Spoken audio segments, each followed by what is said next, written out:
Hello friends, good evening. তো এই লাইটটা এখন ব্যাটারি পাল্টানো চেঞ্জ হবে। ব্যাটারি ব্যাকআপ দিচ্ছে না। 2 থেকে 3 মিনিট চলার পর ব্যাটারিটা শেষ হয়ে যাচ্ছে, লাইট চলছে না। 6 ভোল্টের 5 অ্যাম্পিয়ার ব্যাটারিটা চেঞ্জ হবে। এবার খুলে কিভাবে লাগানো হচ্ছে দেখুন। তো এটা আমাদের নতুন ব্যাটারিটা চেঞ্জ হবে। তো একই 6 ভোল্ট 5 অ্যাম্পিয়ার। এবার এই নতুন ব্যাটারিটা কোম্পানি দিচ্ছে 12 মাস ওয়ারেন্টি, কিন্তু আমাদের এখানটায় আমরা পাচ্ছি 6 মাসে।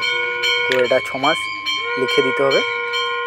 তো আজকে ডেটটা দেওয়া হচ্ছে 1/7/2025। তো ফ্রেন্ডস, ভিডিওটা কেমন হচ্ছে একটু কমেন্ট করে বলবে, নাহলে জানতে পারবো না কেমন ভিডিওটা হচ্ছে।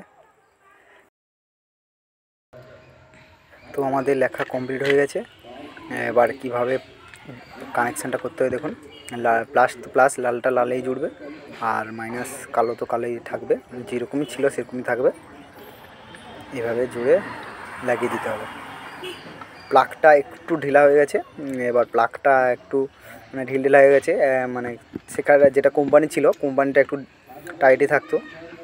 এবার এটা তো পুনরায় টানা হিঁচড়া করে ঢিলা হয়ে গেছে, একটু চিপে লাগিয়ে দিলে আবার ঠিক হয়ে যাবে।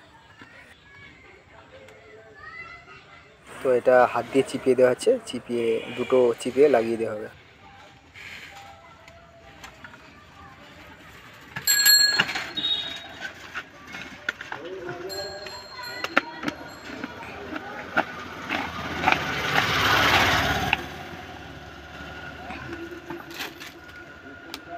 ব্যাটারিটা হালকা চার্জ আছে, তাই জন্য একটু যদিটা কম লাগছে। আবার 5-6 ঘন্টা চার্জে দিয়ে দিলে আবার ঠিক হয়ে যাবে। তো ইমার্জেন্সি লাইট পুরো রেডি।